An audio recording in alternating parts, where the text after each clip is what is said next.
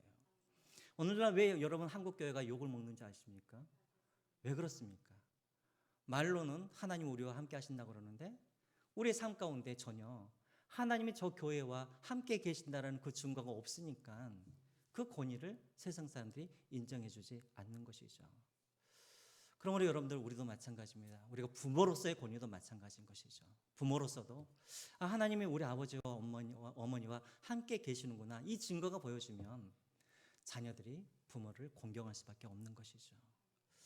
여러분, 이것이 여러분들의 기도 제목이 되었으면 좋겠습니다. 주님, 내 삶 가운데 또 우리 성수 시험교회 우리 교회 가운데 하나님이 우리와 함께 해주신다라는 이 증거가 보여지게 하여 주셔서 하나님 권위가 세워지는 그런 교회, 권위가 세워지는 그런 직분자들이 되게 해달라고 우리가 기도했으면 좋겠습니다. 자, 두 번째로 이 요단강을 건너게 하시는 이유 10절에 나와 있습니다. 10절 제가 읽겠습니다. 또 말하되 살아계신 하나님이 너희 가운데 계시사 가나안 족속과 헷 족속과 히위 족속과 브리스 족속과 기르가스 족속과 아모리 족속과 여부스 족속을 너희 앞에서 반드시 쫓아내실 것 줄을 이로써 너희가 알리라라고 되어 있습니다. 자, 여러분, 우리가 1장과 2장에서 우리가 보았지만 계속해서 하나님께서 이스라엘 백성들에게 뭐라고 하시냐면 이 땅을 너희들에게 이미 주었다라고 계속해서 반복해서 말씀을 하고 계세요. 자, 그런데 한 가지 문제가 있어요. 어떤 문제가 있냐면 이스라엘 백성들은 계속해서 하나님께서 이 땅을 너희에게 주었다라는 이 말을 누구를 통해서만 들었냐면 여호수아의 입을 통해서 들었고 또 두 정탐꾼의 입을 통해서 이들이 간접적으로 들었어요. 중요한 건 뭐냐면 이들은 듣기만 하였지 그것을 보지 못했다라는 거예요. 자, 이 요단강의 이 사건을 왜 하나님께서 이스라엘 백성들을 하여금 경험하게 하셨는가? 이제는 그들이 귀로 들었던 이것을 이제 이들이 눈으로 그것을 확인하고 그것을 경험하여서 이 땅을 하나님께서 너에게 주셨다라는 것을 눈으로 보고 믿게 하기 위해서 하나님께서 경험하게 하셨다라는 것입니다. 여러분, 이런 축복들이 우리 가운데 있었으면 좋겠습니다. 우리는 듣기만 하는 그런 하나님이 아니라 정말 우리가 하나님을 만나고 하나님을 경험하고 우리의 오감을 통하여서 날마다 하나님을 체험할 수 있는 그런 신앙이 되었으면 좋겠습니다. 여러분, 우리가 늘 듣기만 하면 우리의 마음은 교만만 해지는 것이죠. 그렇지 않으려면 들은 그 하나님을 우리가 보아야 하고 우리가 만진받아야 되고 체험되어지고 경험되어져야 여러분 그럴 때 우리 믿음들이 계속해서 잘 균형 있게 자란다라는 것입니다. 여러분 기도하십시오. 하나님, 내가 듣기만 하는 그 하나님이 아니라 내가 눈으로 보고 경험하고 만지고 체험되어지는 그런 하나님과 동행하게 하여 주십시오. 이렇게 기도하는 여러분들이 되었으면 좋겠습니다. 이제 마지막입니다. 여러분 17절 읽고 우리 마치겠습니다. 17절 같이 한번 읽어보겠습니다. 시작. 여호와의 언약궤를 메인 제사장들은 요단 가운데 마른 땅에 굳게 섰고 그 모든 백성이 요단을 건너기를 마칠 때까지 모든 이스라엘은 그 마른 땅으로 건너갔더라라고 되어 있습니다. 여러분 여기서 한 가지 좀 이상한 것이 있죠. 계속해서 지금까지는 이 언약궤가 이스라엘 백성들이 어디에 있었습니까? 위치가 앞에 있었었죠. 자, 그런데 지금 이 요단강을 건너는 이 순간만큼은 지금 이 언약궤가 어디에 있습니까? 요단강 중앙에서 서 있죠. 자, 언제까지 이 언약궤가 서 있냐면 더 이상 언약궤가 이스라엘 백성들의 앞에 있는 것이 아니라 그 중간에서 이스라엘 백성들이 그 요단강을 다 지나갈 때까지 끝까지 언약궤가 거기에 멈춰서 있다라는 것입니다. 이것을 통해서 우리가 알 수 있는 것은 하나님은 우리의 앞서 행하시는 하나님이 뿐만 아니라 우리가 고난 가운데 있을 때 그 고난의 현장에 하나님께서 찾아와 주셔서 우리를 구원해 주신다라는 것입니다. 하나님은 앞에만 계시는 것이 아니라 우리 삶의 중심에도 계시고 또 때로는 하나님이 우리 뒤에 계실 때가 있습니다. 여러분 구름기둥이 이스라엘 백성들의 앞에만 가다가 딱 한 사건 때 구름기둥이 이스라엘 백성들의 뒤로 간 적이 있었었죠. 언제였습니까? 홍해바다 앞에서 그랬었죠. 애굽 백성들이 그들을 쫓아왔을 때 앞에 이스라엘 백성들을 인도하던 그 구름기둥이 갑자기 뒤로 가가지고 애굽 군대가 이스라엘 백성들의 가까이 오지 못하도록 막아주시는 그런 역할을 했죠. 언제까지 막아주셨습니까? 이스라엘 백성들이 홍해를 끝까지 다 건널 때까지 뒤에서 구름기둥이 지켜주셨다는 거예요. 여러분 이것을 통해서 우리가 알 수 있는 것, 하나님은 우리 앞에서도 인도하시고 우리 중심에도 계시고 우리 뒤에도 계셔서 사방으로 우리를 인도하시는 그런 하나님이시라는 것입니다. 우리를 감싸 안으시고 우리가 끝까지 이 목적지를 갈 때까지 하나님은 때로는 앞에서, 때로는 우리 고난의 중심 가운데, 때로는 우리 뒤에서 하나님은 계속해서 우리로 하여금 그 길을 끝까지 가도록 우리를 도와주시는 그런 하나님이시라는 것입니다. 이 하나님과 늘 동행하시는 여러분들이 되시기를 주님의 이름으로 부탁드립니다. 우리 한번 하나님 앞에 한번 기도하겠습니다. 오늘 우리가 말씀을 생각하면서 우리가 한번 기도했으면 좋겠는데요. 하나님, 나의 시선이 늘 내 앞에 늘 언약궤가 있게 하여 주십시오. 내가 언약궤 앞에 가지도 않게 하여 주시고 늘 하나님의 말씀 뒤에, 성령님 뒤에, 언약궤 뒤에 주님을 따라가게 하여 주시고 나의 시선이 문제가 아니라 언약궤에 늘 고정되어서 주님을 끝까지 따라가게 하여 주시고 주님 늘 성결한 삶을 살게 하여 주셔서 날마다 하나님의 그런 기적들을 경험하는 나의 삶이 되게 하여 주십시오. 또 하나님 나의 인생을 통하여서 하나님을 보여주는, 하나님을 증거하는, 하나님께서 나와 함께 계신다는 것을 보여주는 그런 인생으로 살게 하여 주십시오. 늘 우리가 이렇게 오늘 말씀을 기억하시면서 우리가 하나님 앞에 한번 기도했으면 좋겠고 우리 송수시온교회 우리 성도들 지금 어디에서 있든지 이들이 믿음을 잊지 아니하고 믿음을 잘 지켜갈 수 있도록 위해서 기도해 주시고 또 어려운 환경 가운데 있는 이들을 위해서 같이 한번 기도해 주시기 바랍니다. 우리 함께 하나님 앞에 기도하겠습니다.